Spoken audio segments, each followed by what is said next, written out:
Bonjour à toutes, bonjour à tous. Bienvenue à ce nouvel Expresso des éditeurs. Aujourd'hui, donc, deux nouveaux éditeurs qui vont se présenter. Les éditions Gunton avec Jean-François Nézot et Sarah Abel, les éditions Hurlevent, toute jeune maison d'édition. Et donc, c'est Sarah qui va commencer, puisqu'on a décidé comme ça. Donc, Sarah, tu as 10-12 minutes pour présenter la maison, parler de l'actualité et des livres à paraître. Voilà. Et ensuite, ça sera au Jean-François. Et donc, au bout de ces deux interventions, vous pourrez poser des questions via le chat ou en prendre la parole, évidemment. Sarah, à toi. Bonjour à tous, bonjour à toutes. Donc, je suis la directrice éditoriale et la présidente des éditions Le Vent. Et avec moi, sur une autre petite vignette, on a Marion Juin-Semet, qui est donc mon associée et la correctrice en chef des éditions Le Vent. Donc, nous, on est une jeune maison d'édition bourguignonne qui est basée à Nuit-Saint-Georges. On s'est constitué en 2022 avec un parcours un peu atypique. Moi, j'étais avocate fiscaliste. J'ai eu un peu marre de mon métier et j'avais la passion de la littérature.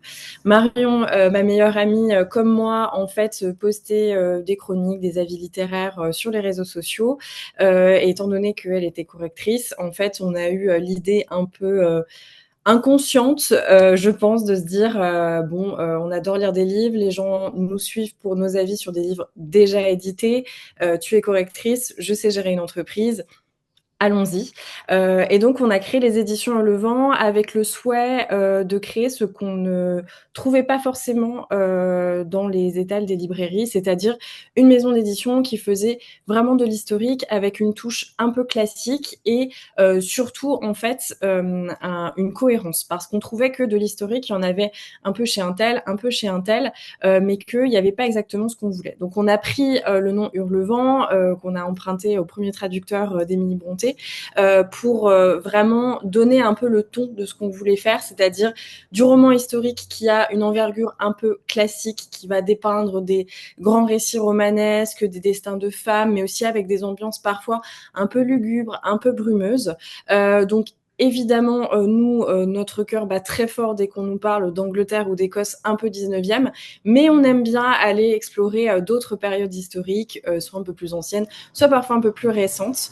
Donc voilà, nous, on se dit souvent plus une maison d'édition d'ambiance que de genre. C'est-à-dire que nos récits vont avoir des genres différents qui peuvent passer par de la romance historique, un côté un peu plus polar, quelque chose de presque un peu plus politique quand on va par exemple aller au cours de la terreur en France.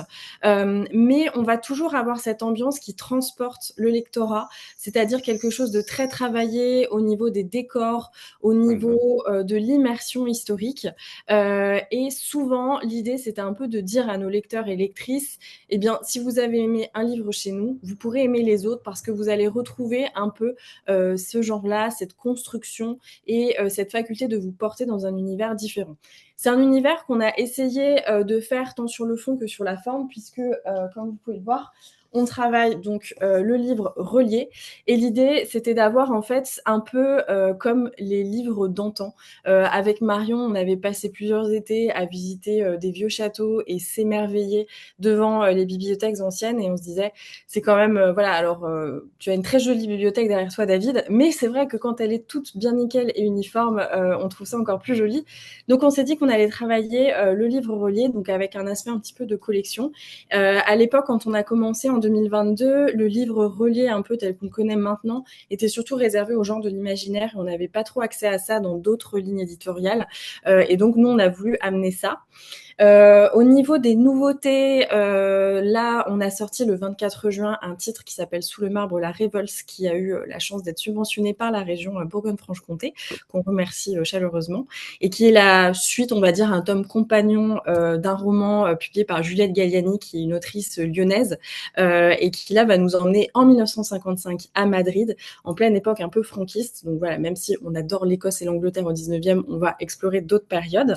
On a aussi des petites nouveautés, on va dire, un peu plus techniques, puisque depuis quelques ouvrages, on travaille désormais le jaspage. Donc, on essaye de, voilà, en fait, déployer l'univers encore plus loin.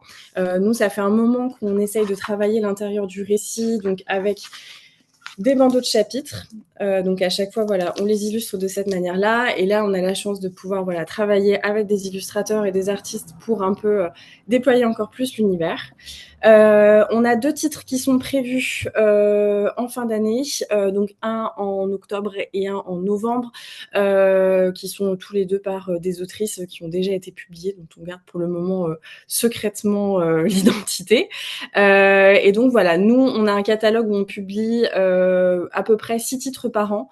Ça nous permet voilà, d'avoir un livre tous les 2 mois, de prendre en compte un petit peu la trêve estivale, où on sait très bien que c'est quand même un petit peu mou et les gens vont plus vers voilà, d'autres types de récits. Mais c'est surtout que ça nous permet de toujours défendre les premiers livres qui sont sortis. Nous, on fait des expéditions, donc on a un distributeur, un diffuseur qui est Pollen et Sédif, mais on a aussi de la distribution directe sur notre site internet qu'on essaie voilà, de mettre en avant avec d'autres atouts pour attirer le lectorat. Et on voit bien qu'on vend toujours des textes qu'on a publiés en juillet 22, octobre 22 ou début 2023. Donc on essaye vraiment sur nos réseaux sociaux et avec notre force de communication de toujours faire vivre les ouvrages un peu plus anciens. Et avec en fait une moyenne de 6 livres par an, ça nous permet d'avoir assez d'espace en fait pour pouvoir toujours défendre notre catalogue intégralement et ne pas laisser les livres mourir, puisque c'est quand même vachement triste qu'un livre ait une durée de vie de 2 à 3 semaines si ça va bien en librairie. Donc nous, voilà, on essaye de toujours faire vivre nos textes. Et voilà, je ne sais pas si j'ai parlé plus de 10-12 minutes, David, mais je pense avoir été complète. Tu peux, la présence sur les réseaux sociaux, parce que je sais que vous êtes faites énormément de choses, les rencontres avec avec le public. Je sais que vous êtes plutôt friand de tout ça. Oui, tout à fait. Nous, en fait, quand on est arrivé, donc souvent on voit des différents. On dirait tiens, il y a telle maison d'édition qui se crée, telle maison d'édition. Bon, en fait, quand on creuse un peu, c'est des nouveaux labels de certains groupes de maisons d'édition qui existent déjà, et c'est totalement différent de se constituer ex nihilo et d'arriver sur la scène éditoriale comme ça quand on vient de nulle part. Donc nous, on a fait le choix, voilà, comme je l'expliquais au début, on avait un compte Instagram où on parlait des lectures faisait, et on s'est dit se servir de ça pour dire si normalement on les conseille, bah là on va juste conseiller les livres que nous on édite et nous on travaille. Donc on a été très présente très rapidement sur les réseaux sociaux avec une belle réponse, puisque bah, pour les gens c'était une histoire très agréable à suivre, de passionnés de lecture qui décident de convertir la passion en ambition professionnelle. Donc on a été quand même assez suivis rapidement, mais on a aussi quand même créé des mécanismes pour fidéliser nos lectrices. Donc nous, on va dire notre période un petit peu phare au niveau des sorties, outre la sortie en librairie, c'est qu'on fait une phase de précommande dédicacée. Donc on offre la possibilité aux lectrices de précommander le roman avec en échange une dédicace de l'auteur ou de l'autrice. Donc c'est quand même toujours une organisation assez particulière, puisque on fait venir l'autrice dans nos bureaux, qui va signer entre 250 et 350 romans selon le résultat des précommandes. Ça peut aller plus pour certains titres. Une fois que le poignet affiche tous les signes d'une tendinite, on arrête, on envoie tous les romans. Et donc ça fait déjà une première phase de communication qui est intéressante, parce que il y a parfois beaucoup de frustration, puisque les événements littéraires sont souvent dans les grandes villes. Nous, on avait vraiment envie de rapprocher le lectorat de l'auteur, et ça fait voilà un moment un petit peu particulier, on va dire, dans la vie du livre. Ensuite, on fait souvent une séance photo pour nos outils promotionnels. Nous, on a la chance d'être souvent accueillis par des très belles bibliothèques en Bourgogne, notamment la bibliothèque diocésaine qui, depuis quelques livres, nous accueille et qui nous fait le théâtre parfait pour nos romans. Et ensuite, on a plusieurs temps forts. On essaye toujours d'avoir nos partenaires de lecture. En fait, nous, on n'envoie pas énormément de services de presse, déjà parce que l'objet livre nous coûte cher, et puis parfois, ça peut être vraiment stratégique. Donc nous, on a préféré avoir comme des égéries qui sont une dizaine de lectrices très actives sur les réseaux sociaux, qui comptent presque chacune autour de 10 000 abonnés, qui représentent vraiment notre ligne éditoriale, où on sait que le lectorat qui les suit est notre lectorat. Et donc, on va créer des box un peu promotionnelles. L'idée, c'est pas du tout d'acheter sur Amazon des petits objets en plastique faits en Chine, mais plutôt d'aller chiner en fait des éléments qu'on va retrouver dans le récit. Là, par exemple, je vous parlais de notre dernier titre, donc Sous le marbre la révolte. À l'intérieur, on a des étudiants et des gens qui vont faire une revue pour essayer de lutter ils peuvent en fait contre le franquisme, donc c'est une espèce de petite revue un peu clandestine. Eh bien, on a demandé à l'autrice d'aller un peu plus loin, de rédiger des articles. On a fait en sorte de vieillir du papier, de l'imprimer et de faire ces petites gazettes qu'on a mis à l'intérieur. On a essayé de reprendre des éléments. Parfois, je ne sais pas si un des personnages qui va avoir toujours une montre à gousset, bah, on va essayer de chiner sur le Bon Coin ou en brocante 10 montres à gousset. Et en fait, on essaye vraiment d'avoir l'univers un peu là-dedans. Donc, c'est assez marquant. Donc certes, on a une petite communication et on ne va pas envoyer le livre à 20 ou 30 lecteurs, mais on va vraiment avoir quelque chose de marquant, d'impactant, et dès qu'on voit ça, on a une véritable immersion. Donc ça donne quelque chose qui fidélise beaucoup les gens. Nous, on le voit en salon, on a la chance à chaque fois d'avoir des lectrices qui viennent, qui sont là depuis le début, qui nous suivent depuis toujours, qui sont toujours très enthousiastes, et on est vraiment super reconnaissante de l'engouement qu'on peut avoir. C'est toujours chouette quand on était à Colmar, par exemple, et qu'on a eu la chance de le faire grâce au stand de la région. On avait des lectrices qui avaient fait 3 heures de route pour venir et qui nous suivaient depuis un peu la création.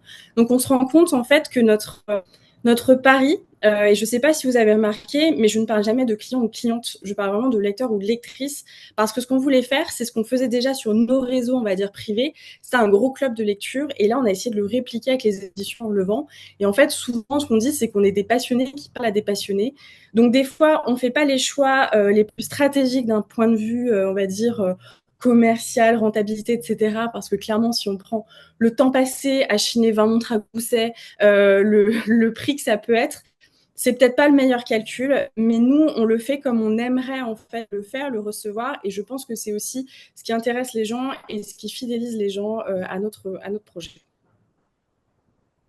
Merci beaucoup, Clara. Avec plaisir. Et bon, on reviendra peut-être vers toi tout à l'heure pour des questions, des réactions. Bien sûr. Jean-François. Bonjour. Ça va être difficile de se présenter après une très belle présentation. On vient d'écouter.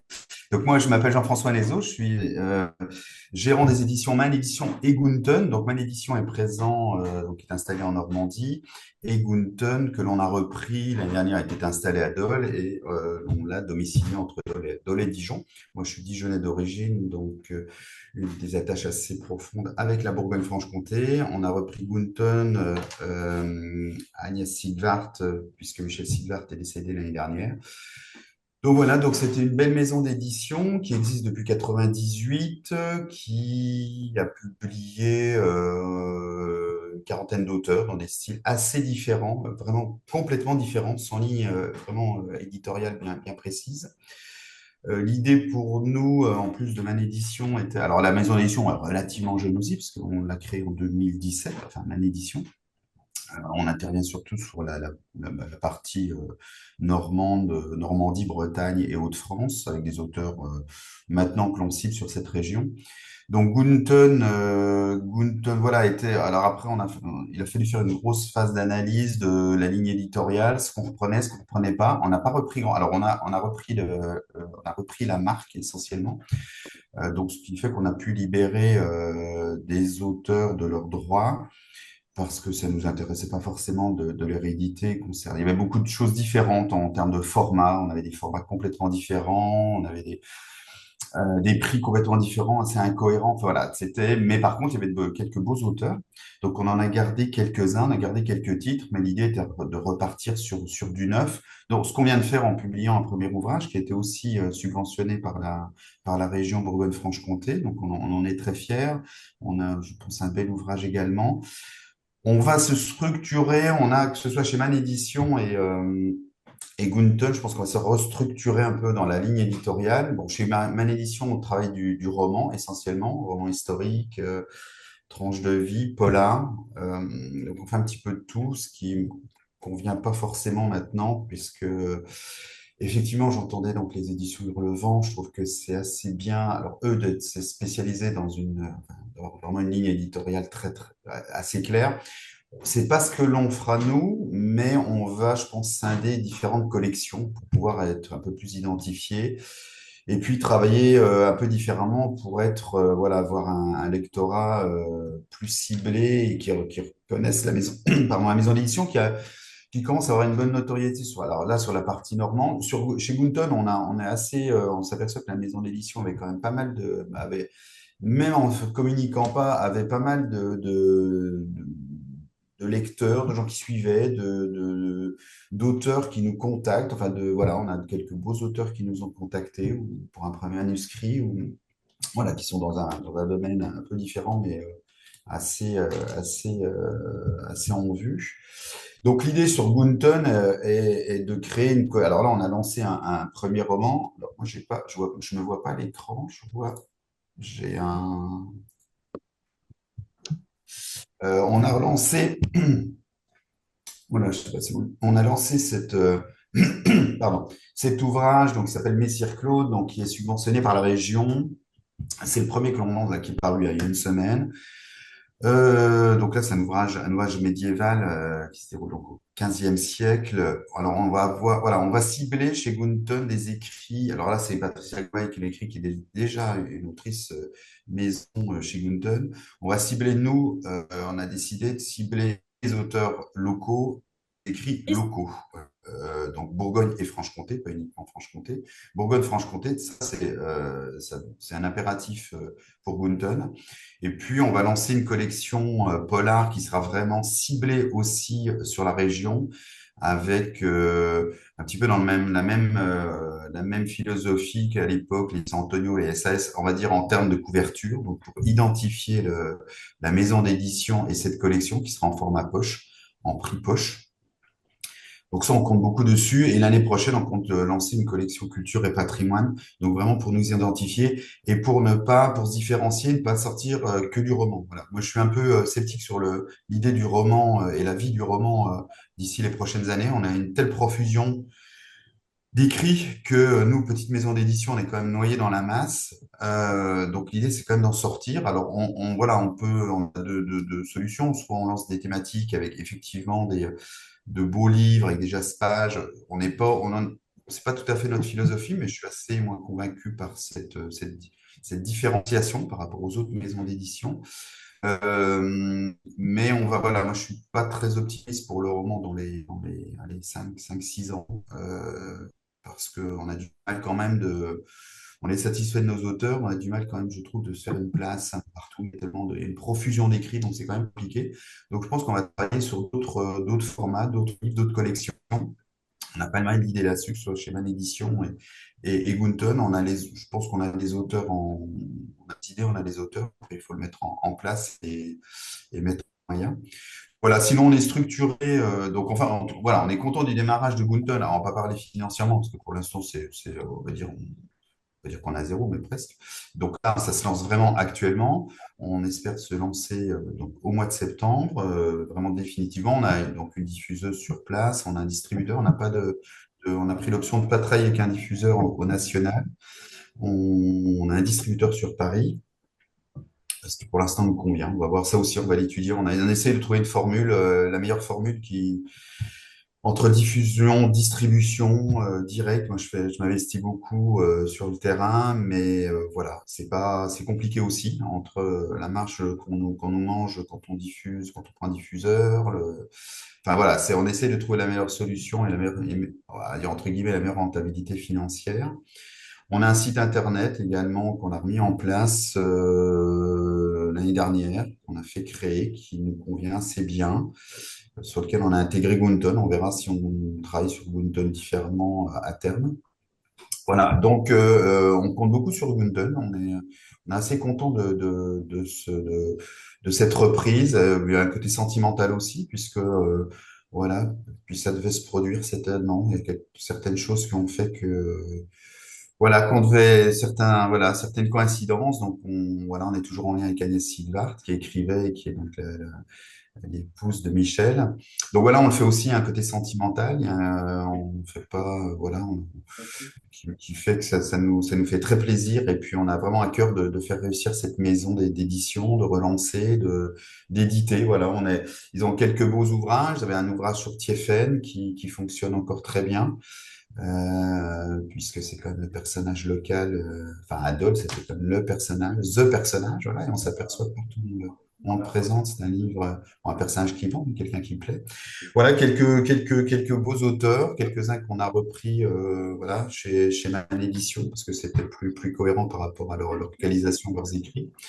Quelques autres qu'on va lancer, donc on va, voilà, lancer pareil, 4-5 livres par an. On a 4 poches cette année, là, normalement, qui vont sortir en septembre, plus 2 autres. Là, voilà, on va mettre le paquet pour cette rentrée. Et puis, voilà, travailler autrement. On va relancer un livre là, sur Courbet, qui a été écrit par Michel Proulx, là, qui est voilà, on va le faire aussi. Moi, je me suis engagé à le faire parce que Michel Proulx est décédé il y a une quinzaine de jours.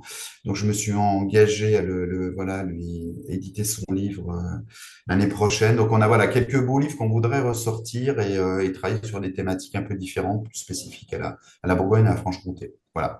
Donc, on regarde ce qui se fait aussi ailleurs. Alors, c'est pas, donc, on copie pas, on va de l'avant, on s'occupe pas trop de ce que font les autres. Alors, voilà, on pioche quelques idées. Je pense qu'il y a de très belles choses. Moi, ce que je viens d'entendre, je trouve ça très très bien. Alors nous, on travaille seul, mais voilà, on a une équipe de correction, de graphisme. On s'est mis sur les réseaux. Alors moi, je m'étais mis, mais bon, je suis pas un passionné des réseaux. On a pris quelqu'un qui s'en occupe. C'est pas encore ça frémit, mais ça nous convient pas forcément. C'est pareil, je trouve qu'il y a une offre vraiment énorme. Donc on essaye aussi, voilà, de se différencier, de trouver ce qui va nous permettre de faire les choses un peu différemment et de filer. Alors, c'est déjà le cas, mais voilà, d'acquérir d'autres lecteurs, d'autres lectrices et de faire en sorte que nos livres soient bien diffusés et puis lus, quoi, voilà, lus pour qu'ils soient réédités, réimprimés. On a un prix Goncourt dans 80 ans. Voilà. Et non, non, c'est pas notre ambition. On a quelques prix. Voilà, chez Man Édition, on était assez contents que les auteurs aient quelques prix locaux. Donc ça, c'est important aussi. On essaye de les inscrire partout où on peut. On est vigilant et aussi à ce qu'on nous demande. Et on a quand même, voilà, ce qui fait qu'on a On essaye aussi de se différencier. Voilà, on a des auteurs qui sont un peu différents des autres, socialement, culturellement. Donc ça nous plaît bien chez Man Édition. Ils écrivent des choses différentes. On a voilà, une autrice qui a écrit sur la mère de Jeanne d'Arc. On a des polars un peu décalés, sarcastiques. On essaie d'avoir aussi des choses différentes, de pas être, voilà, de pas faire dans du roman tout ce qu'il y a de plus commun et par rapport à ce qu'on reçoit voilà, 30 ou 40 manuscrits qu'on reçoit par mois et qui sont maintenant, je pense, beaucoup basés sur la même chose et tout. On retrouve un peu la même chose. Et puis, on va essayer de se sortir aussi des gens à qui on refuse, qui finalement disent, bah, tant pis si vous refusez, je m'auto-édite. Moi, ça me dérange pas. Donc voilà, on voudrait contrer un peu tout ceci, l'auto-édition, qui fait on retrouve aussi encore en plus une masse de romans. Donc voilà. Mais on est motivé, on travaille beaucoup. Les auteurs sont motivés, on est motivés, on est fiers de ce que l'on fait. On est tous très lecteurs autour de nous et voilà. De toute façon, si on n'est pas passionné, je pense que c'est compliqué pour une maison d'édition.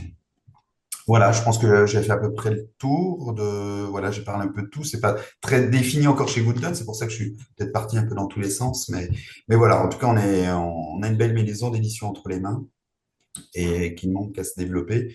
Et on va chercher à se développer aussi sur la région Bourgogne-Franche-Comté, puisque moi, voilà, sentimentalement, amoureusement, et encore plus, peut-être même je suis très souvent à Dijon, mais encore plus sur la Franche-Comté, pour laquelle j'ai vraiment une passion. Donc voilà, je pense qu'on va se développer activement dans cette région prochainement. Voilà. Merci beaucoup, Jean-François. Alors, est-ce qu'il y a des questions dans le chat, des réactions? Euh, pour le moment, non. Alors, Bonjour. moi, j'avais... Ah, Pardon. quelqu'un veut parler. Allez-y. Oui, bonjour à tous. Merci beaucoup pour ces deux présentations. Je suis désolée, j'ai un problème de caméra ce matin. J'ai essayé de bidouiller, mais bon, bref. Moi, je me présente rapidement. Je suis Marion, j'ai monté Elle aime lire. Je ne sais pas si certains d'entre vous connaissent. En fait, j'organise des événements culturels autour des livres.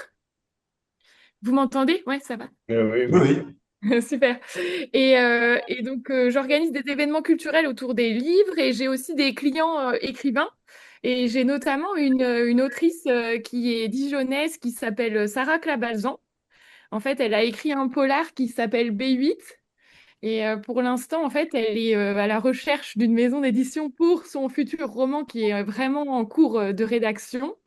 Donc voilà, je lance un peu, on ne sait jamais. Je pense que ça pourrait rentrer en fait aussi bien dans l'un et l'autre, dans le sens où c'est une auteure locale Voilà, elle est dijonnaise et puis c'est du polar. Donc tout à l'heure, Sarah disait que ça pouvait rentrer dans ce souhait-là. Elle a été en fait dans la dernière partie des éditions Albin Michel pour son premier roman. Et ils lui ont vraiment, en fait, ils lui ont dit ne pas baisser les bras, de publier, mais qu'en gros, eux, ils pouvaient pas la publier. Donc bon, voilà. Et puis pour son prochain roman, là, on essaye vraiment de sortir de l'auto-édition. Et voilà, parce qu'on aimerait beaucoup, ces deux éditions qui nous parlent beaucoup. Donc si jamais on peut se rencontrer, ce serait avec plaisir. Voilà. Merci Merci beaucoup. beaucoup, Pourquoi pas? Oui. Marion. Voilà. J'ai juste une petite question, j'ai pas trop entendu. Qu'est-ce que vous faites exactement? J'ai pas entendu le nom en fait de votre. Et bah, en plus, Sarah m'a parlé de toi enfin de vous, pardon, à plusieurs reprises. Moi, ça s'appelle Elle aime lire. En fait, je fais deux choses différentes. Elle aime lire, c'est E2LE. Après, c'est M comme la première lettre de mon prénom. Et puis aussi, quand on le dit comme ça fait le verbe aimer, en fait. Elle aime lire.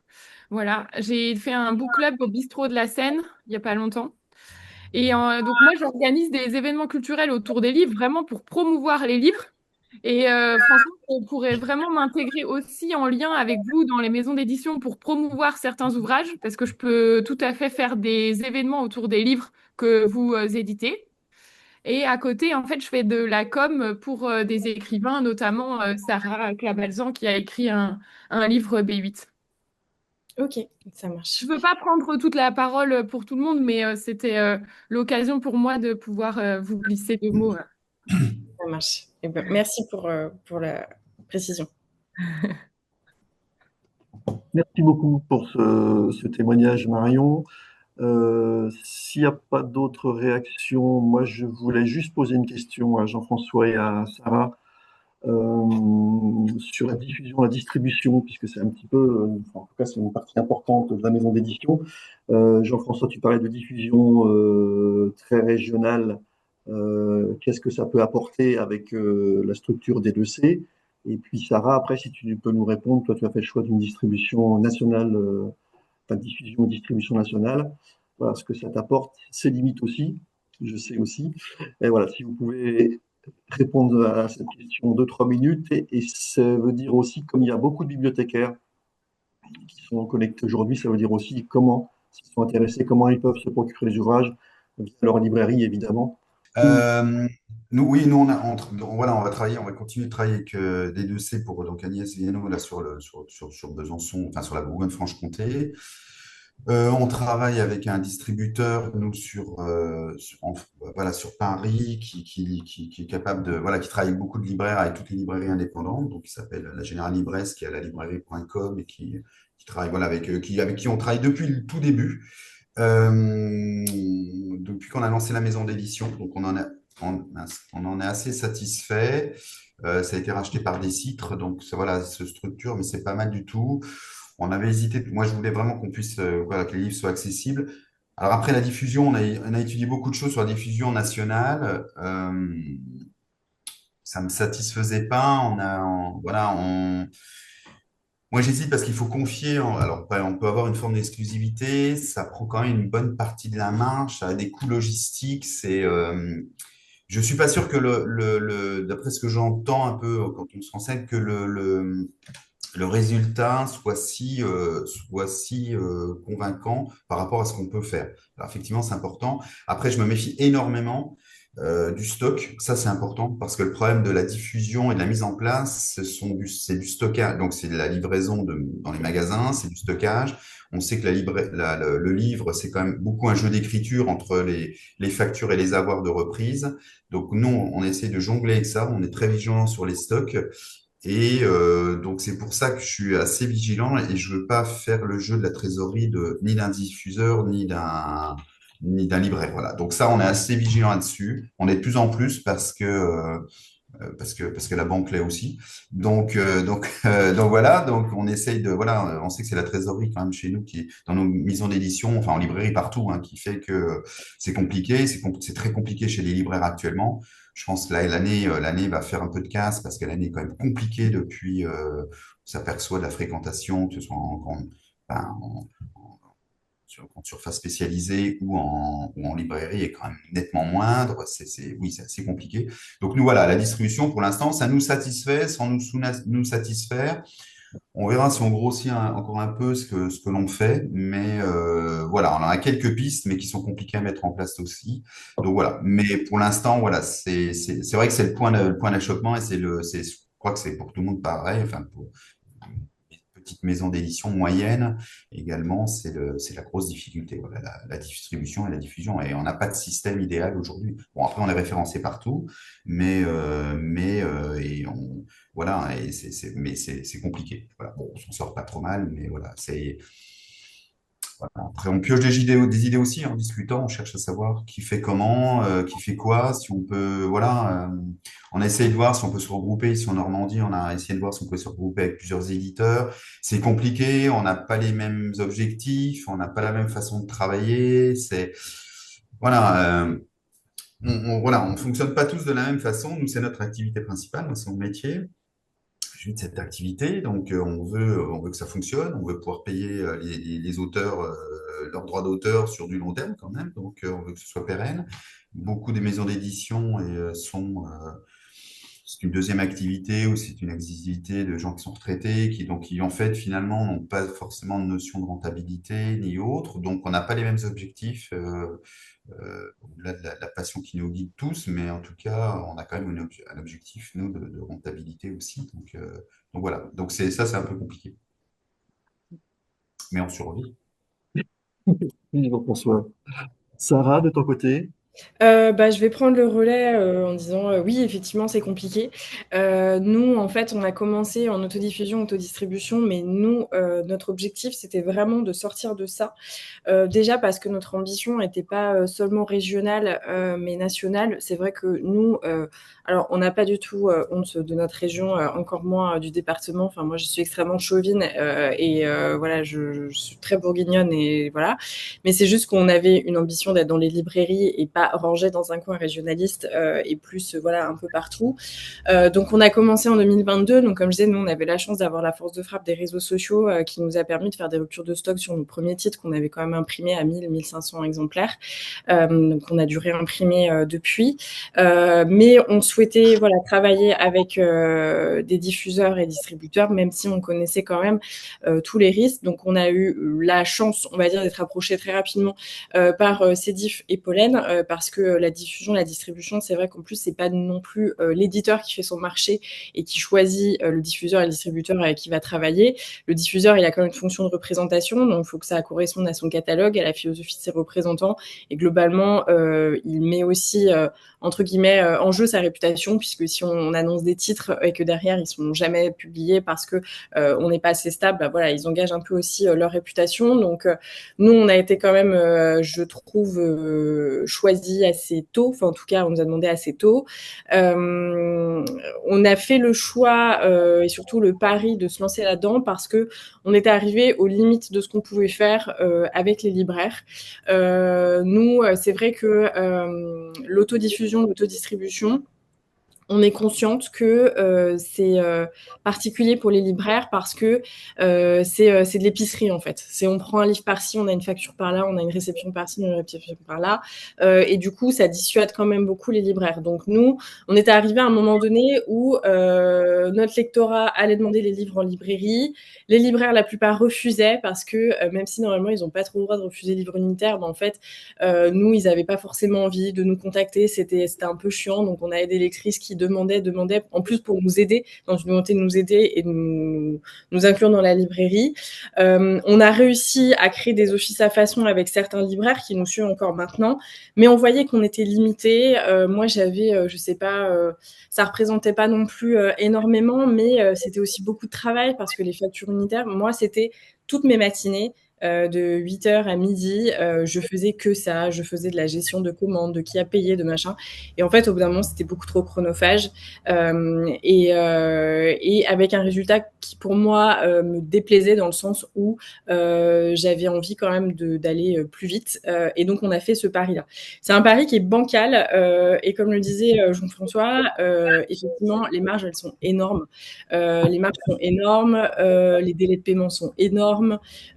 l'instabilité est aussi assez sérieuse à prendre en compte, puisque vous pouvez prendre tous les livres, avoir 700 livres qui partent un mois, et 6 mois plus tard, 700 livres qui reviennent parce que voilà, le libraire a mal évalué. Donc, c'est un jeu d'équilibriste qui est quand même pas facile. Nous, on a eu en plus la bonne joie d'arriver chez Pollen 2 mois avant qu'ils aient une cyberattaque qui a touché bon nombre d'éditeurs, de distributeurs et diffuseurs, qui a mis en fait complètement en stand-by le service pendant très longtemps et qui a fait en fait malheureusement en sorte que les libraires qui nous accordaient une chance pour notre première, on va dire, notre première représentation ne reçoivent jamais les livres. Donc forcément, c'était pas forcément de notre fait. Enfin, c'était même pas du tout de notre fait, parce que là, on est vraiment sur un cas de force majeure. Mais on en a payé les pots cassés. Donc là, par exemple, on se retrouve sur une trésorerie en 2025 où tout le dernier semestre, concrètement, on n'a rien de notre diffuseur. Donc effectivement, il faut avoir un peu d'assises. Faut accepter de pas trop dormir la nuit et de se dire, en fait, c'était bien l'avocature, mais bon, j'en suis pas encore à ce stade. Mais c'est quand même très précaire. Nous, pour le moment, on est toujours dans notre phase assez inconsciente, naïve et je sais pas, pleine d'espoir, qui disent que ça va fonctionner, qu'on va être en avant dans les librairies.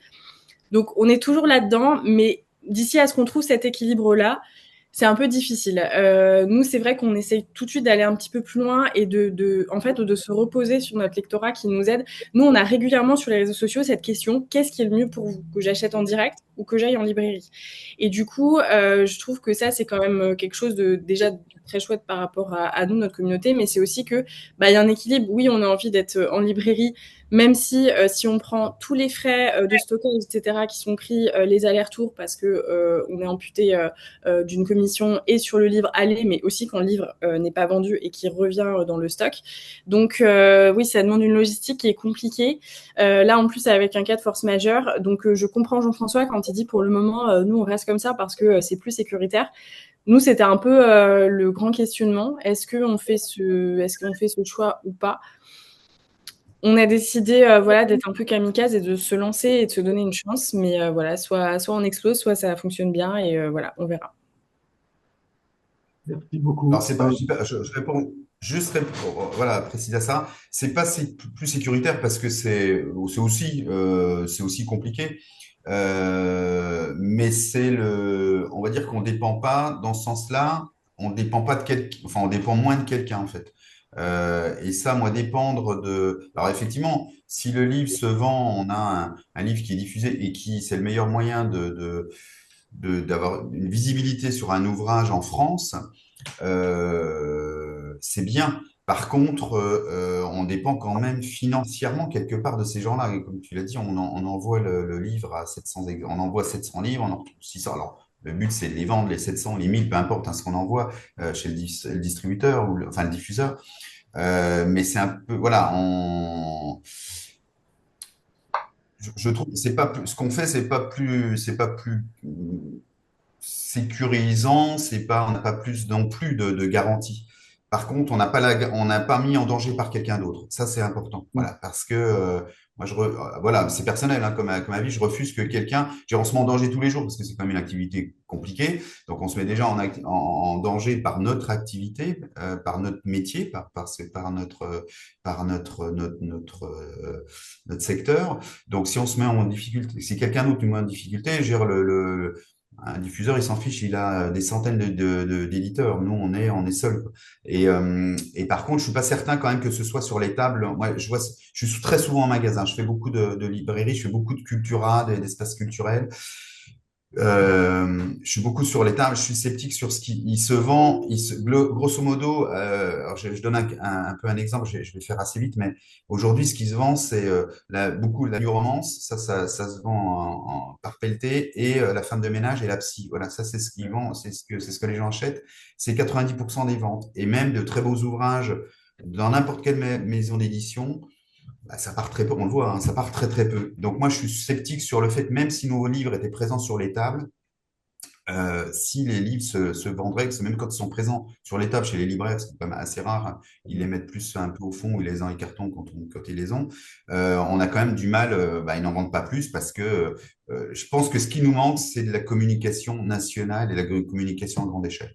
Je veux dire, demain, je crois que les éditions Relevant ou nous, on investit 2-3 millions d'euros dans une communication nationale sur un ouvrage, l'ouvrage va se vendre. Ça, c'est pas, enfin voilà. Bon, le problème, c'est qu'on les a pas. Donc, mais voilà, je caricature un peu de cette façon et c'est pour ça que c'est compliqué. Voilà.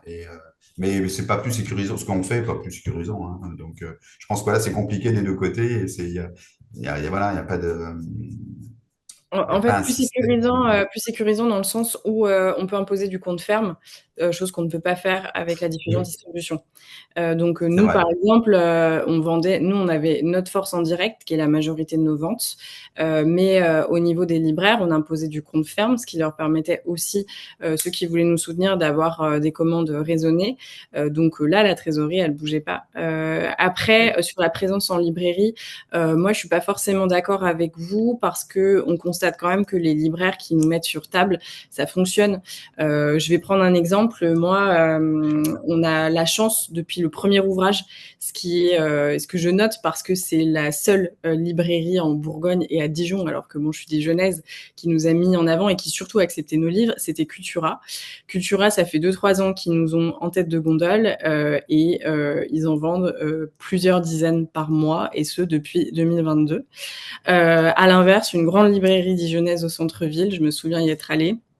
C'est la librairie où je vais depuis que je suis petite. Je leur dis, voilà, je fais ça, je suis dijonnaise, je suis avocate, etc.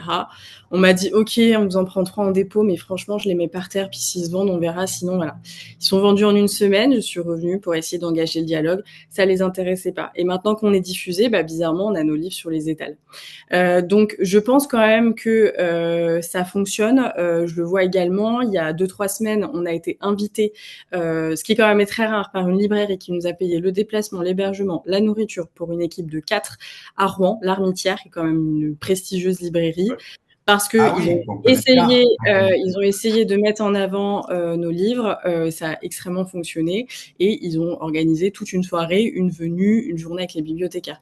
Donc je pense que si, quand on est mis en avant, ça fonctionne, les gens voient, sont intrigués par le livre. Après, là, on rentre purement dans du marketing et c'est aussi ce qu'on fait avec notre esthétique. Je suis désolée, vous pouvez entendre un tracteur qui passe, mais j'espère que ça n'a pas fait trop de bruit. Mais je pense que oui, c'est purement du marketing. Nous, c'est un marketing. Moi, je sais que par exemple, un jour, on a une réunion avec notre diffuseur et ils nous disent pourquoi vous faites pas de la dark romance ou de la romantaisie? Non, désolé, Coco, c'est pas trop notre ligne éditoriale, donc nous on reste fidèle à ce qu'on fait, donc on a un marketing qui est raisonné en fonction de notre ligne et de notre philosophie. Mais je pense quand même que ça fonctionne parce que voilà, il y a certaines librairies où les livres, effectivement, si le libraire il prend un livre pour faire plaisir à son représentant et qu'il le laisse dans une étagère et que personne va venir le voir, voilà. Nous, on a la chance d'avoir communiqué en amont et que les gens viennent chercher le livre et que, au pire, les librairies et les libraires qui nous soutiennent font l'effort de les mettre un petit peu en avant. Mais c'est rare. Hein. Enfin, franchement, pour le moment, c'est rare. Donc, je vais pas dire si toutes les librairies étaient comme l'Armitière. Concrètement, je pense que là, le million d'euros de pub, je serais prête à le mettre. Hein. Mais là, on n'en est vraiment pas là. Mais on a quand même cette chance-là quand les libraires ont les livres, ils sont intrigués parce que vu qu'on est quand même sur de la surenchère esthétique maintenant, où il faut de la surbrillance, un fond noir, une épée, des roses et un truc un peu romantaisie, nous, on revient avec nos livres. D'ailleurs, c'était très rigolo parce que quand on était à l'Armitière, il y avait une dame qui était une bibliothécaire qui avait je pense, était très proche de la retraite et qui nous dit, mais moi, je trouve ça moche, hein, je suis désolée, mais moi, je trouve ça super moche parce qu'on dirait exactement les livres que j'avais dans mon enfance, dans mon adolescence et que je veux plus avoir. C'est une question d'esthétique, mais du coup, le livre interpelle parce que sur la surenchère d'images, de photos, d'effets, etc., nous, on a quelque chose de très sobre et ça peut fonctionner comme ça. Donc après, je pense quand même que c'est une démarche autre que quand... Il faut pas oublier non plus que les libraires, ils sont complètement dépassés par la masse de travail, par la masse de références, de sollicitations et que c'est difficile en tant qu'éditeur d'y aller. Donc moi, des fois, j'y vais parce que je suis dans une librairie et je me présente, etc. Mais quand on a quand même un représentant qui vient et qui peut mettre en avant, s'il croit un minimum en nous, je pense qu'il peut quand même faire un travail de représentation qui est intéressant. Voilà. Je vais peut-être Bravo, intervenir. parce que l'Armitière, l'Armitière, nous, on n'est pas très loin de l'Armitière, et l'Armitière ne reçoit pratiquement aucun auteur normand, éditeur, donc bravo, parce que c'est une belle librairie, et donc Ouais, bravo c'était d'y être génial. allé, en tout cas. Donc, Ouais, voilà, un bel établissement, et ouais. c'est vrai que eux et la Galerne au Havre, là, sont vraiment des références sur la région, donc bravo. Merci. Oui, Vous m'entendez? je Oui. vous entends. Bien, je suis Joaquin Scalbert. En fait, je suis plus séduit par le business model de Sarah. Bon, là, je vais terminer mon 5e livre. J'ai eu la chance d'être publié d'abord chez DDB, enfin des clés de Montréal, et puis ensuite aux éditions Douin. Quand je me partage entre la Côte d'Or et Paris, je suis plus à la recherche d'un éditeur qui peut me diffuser au niveau national. Et moi, j'ai des livres, par exemple, plutôt comme ceux que vous voyez à l'écran, ou pas? Non, Non? vous n'avez pas votre caméra, Comme monsieur. ça. Et vous voyez là? Bon, ouais. Oui. Ben voilà, Sarah. Voilà. Ma connexion est assez instable. Je suis désolé. Donc voilà, moi je crois qu'il faut effectivement pouvoir être en librairie et une diffusion par des professionnels est importante. Moi, c'est comme ça que je fonctionne. J'ai également une attachée de presse. Ça permet aussi, après des interventions à la radio ou dans la presse, ce qui est le cas avec mes livres. Je fais des ventes immédiatement dans les points de vente où je suis et sur Amazon. Donc voilà, c'est les deux canaux que j'ai. Bah oui, oui, oui, ça marche aussi Amazon. Euh, et ça marche après des émissions à la radio. Ça marche plutôt bien. Voilà. Merci beaucoup, monsieur. Est-ce que Nous allons nous quitter parce il est 10h20. Il y a une autre question. Ah oui, il y avait une question de Nata à propos des... Bonjour, merci à vous. Je voulais savoir si vous répondez systématiquement aux auteurs qui vous envoient leurs manuscrits. Donc Jean-François a déjà répondu que non, en ce qui nous concerne, nous demandons toujours une présentation au préalable. Et Sarah, est-ce que tu peux nous dire si vous répondez à chaque fois ou si vous êtes débordé sur les manuscrits et que c'est compliqué des fois? Alors, on est plutôt débordé, mais par contre, on répond systématiquement. On a un délai de réponse de 6 mois.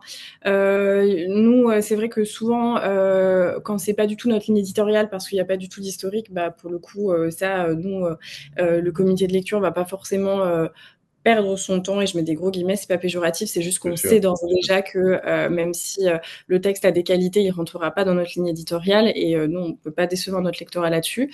Mais on répond systématiquement. Nous, on a quand même, voilà, on regarde tout, mais on fait pas par contre de réponses ultra détaillées. Ça nous arrive uniquement si on considère que le manuscrit a un vrai potentiel, que pour le moment on peut pas s'engager parce qu'il y a trop de retravail, mais qu'on trouve qu'il y a quelque chose. Dans ce cas-là, si vraiment l'équipe sent un petit potentiel, mais qui vraiment est en train de d'éclore, et que nous, on n'a pas, voilà, on peut pas le prendre en charge maintenant, ça peut arriver quand même qu'on dise, bah voilà, il y a ces éléments-là qui sont intéressants, par contre, ces éléments-là à retravailler, n'hésitez pas à nous reproposer le manuscrit.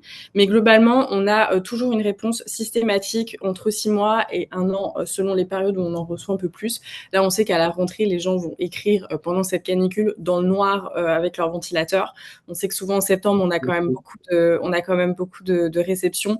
Donc là, on a un peu plus de temps, mais on envoie systématiquement une réponse quand même. Merci beaucoup Oui. à vous deux. Merci à vous tous. Merci Je beaucoup. vous souhaite à tous un bel été. Le prochain Espresso aura lieu le lundi 30 septembre. Donc vous aurez l'occasion d'avoir des mails pour vous en parler. Et puis à toutes et à tous, à très bientôt. Merci, bonne Merci. journée. Merci. Merci beaucoup, à bientôt, au Merci, au revoir. revoir. Merci, au revoir.